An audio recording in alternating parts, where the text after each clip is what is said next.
Di zaman sekarang, ponsel harus serba cepat, serba canggih, dan serba wah. Mulai dari layar 120 Hz OLED atau prosesor Snapdragon 8 Elite yang super cepat. Tapi hari ini yuk kita mundur sejenak hingga tahun 2009 atau 16 tahun yang lalu. Ini perjalanan ke era teknologi masih sederhana tapi penuh rasa. 15 Juni 2009 adalah kelahiran dari Nokia 5530 Express Music, ponsel musik yang ikonik tahun 2009, yang ajaibnya masih hidup hingga kini 16 tahun kemudian. Inilah cerita dan kisah dari Nokia 5530 Express Music.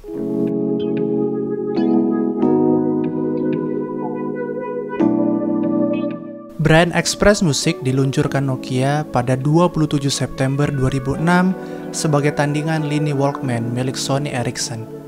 Seri ini dirancang khusus untuk menikmati audio dengan jack 3,5 mm, speaker stereo, dan tombol akses cepat untuk musik, Express Music. Nokia terus mengembangkan lini ini hingga awal 2009 sebelum menggantinya dengan lini X Series yang tetap mengusung DNA Express Music. Nah, untuk HP yang kita bahas hari ini adalah 5530 Express Music yang diluncurkan tahun 2009, tepatnya 15 Juni 2009. Diluncurkan sebagai HP musik dengan touchscreen, walaupun masih menggunakan teknologi resistive touchscreen, Nokia 5530 menjadi salah satu ponsel di antara ponsel-ponsel touchscreen Nokia saat itu, misalkan Nokia 5800 dan N97. 5530 sebenarnya dihadirkan untuk menyasar pasar yang lebih menengah, lebih rendah dibandingkan misalkan seri flagshipnya saat itu. Jadi ini bisa dikatakan versi ekonomis dibandingkan 5800, tanpa 3G tapi tetap dengan speaker stereo dan Wi-Fi.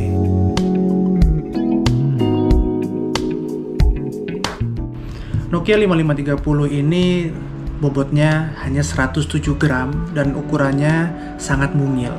Ketika aku mencoba memakai ponsel ini di tahun 2025, ketika aku sudah punya HP ini, Nokia 5530 ini membuat Zenfone 10 yang aku punya tuh terasa sangat besar. Kalau nggak salah ukuran layarnya 2,9 inch, ini 5,9, terasa begitu beda ukurannya ya. Bahkan Zenfone 10 yang merupakan standar HP kecil saat ini terasa sangat besar jika dibandingkan dengan ponsel 5530 ini. Walaupun mungil, perlu diakui desain ponsel ini sangat tidak lekang waktu. GSM Arena memuji ponsel ini karena desainnya pada review yang mereka tulis pada 2009. Layar resistif berukuran 2,9 inci dengan resolusi 360 x 640 pixel sudah terasa canggih di 2009. Bahkan ponsel ini dilengkapi dengan stylus layaknya seri Galaxy Note dulu.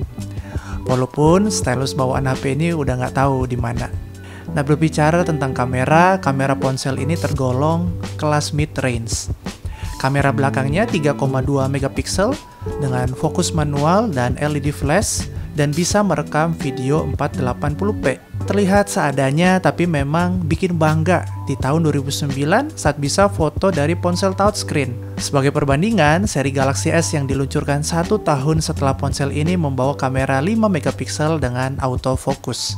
Menu kameranya tergolong lengkap. Wajar, Nokia saat itu memang masih raja produsen ponsel. Di tahun 2009, sepertinya ponsel ini tergolong mantep ya urusan kameranya. Dan ketika aku pakai pas aku SMP, kelas 7, kelas 1 SMP sekitar 2013, aku menganggap kamera ponsel ini bagus. Ya entah karena aku cuma punya HP ini dan nggak bisa bandingin, tapi bagiku saat itu kamera 5530 ini udah cakep lah untuk seorang anak SMP saat itu.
Seri Express Music dioptimalkan memang untuk mendengarkan musik, tapi bukan berarti ponsel ini tidak bisa dipakai untuk bermain game.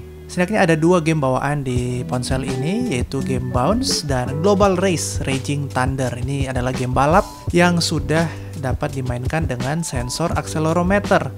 Jadi ponselnya bisa kita miring-miringkan untuk mengarahkan mobil yang ada di game tersebut.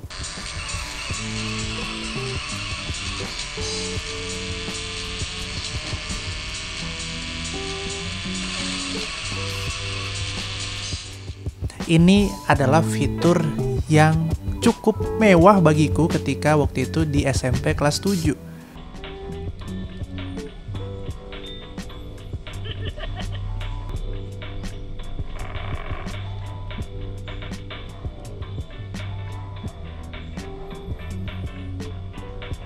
Untuk koneksi internet, ponsel ini hanya mendukung jaringan 2G dan Wi-Fi.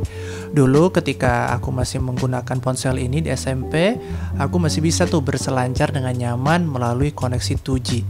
Sekarang, selain udah 5G, aku udah nggak punya lagi kartu SIM standar untuk ponsel ini. Aku sempat terpikir, apakah masih ada yang jual ya kartu SIM yang ukuran standar? Soalnya kan sekarang HP-HP pada pakai nano SIM. Untungnya, HP ini masih bisa nyambung ke Wi-Fi hotspot dari Zenfone 10 milikku. Dan menariknya lagi, ternyata HP ini masih bisa buka Google. Walaupun jikalau kita misalkan mau buka Wikipedia, udah nggak bisa lagi tuh di situ. Layanan-layanan internet pun juga udah pada mati semua, mulai dari Nokia Store, Maps, ataupun software update.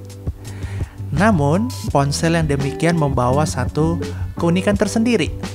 Tanpa notifikasi, tanpa gangguan, tanpa scrolling tak bermakna, hanya musik, game, dan ketenangan. Meski hanya memiliki RAM 128 MB dan internal 70 MB, Nokia 5530 lancar menjalankan Symbian S60. Yang ini memang membuat aku takjub, karena umur ponsel ini sudah 16 tahun. Tapi aku tidak merasakan ponsel ini jadi lemot atau jadi tidak responsif, tapi masih sangat layak sebenarnya untuk dipakai, asalkan memang masih bisa terkonek di internet dengan baik begitu.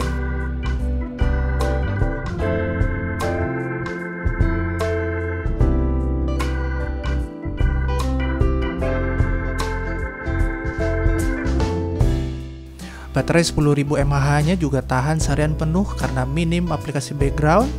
Berbeda dengan zaman sekarang yang serba online, dan Nokia ini terkenal dengan standby time-nya yang luar biasa, dan aku setuju dengan itu. Nah, bagi kalian yang juga pernah punya HP Nokia di era ini, kita bisa setuju kalau kenangannya jelas jauh melebihi spesifikasi ponsel ini.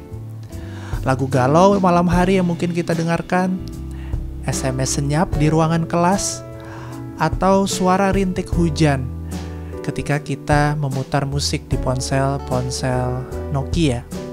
Semuanya jadi bagian dari kisah hidup kita yang tak lekang dengan waktu. Ketika semua berlomba jadi lebih cepat, lebih pintar, dan lebih mahal, Nokia 5530 mengingatkan kita satu hal penting. Teknologi tidak harus canggih untuk bikin kita jatuh cinta. Kadang, kenangannya ada di hal-hal sederhana. Kalau kamu pernah pegang ponsel ini atau punya kenangan dari era Express Music, teman-teman bisa tulis di kolom komentar tentang pengalaman kalian menggunakan ponsel-ponsel ini.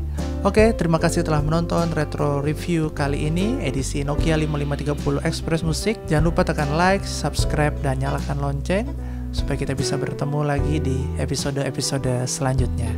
Terima kasih, sampai jumpa, dan Tuhan memberkati. Dadah.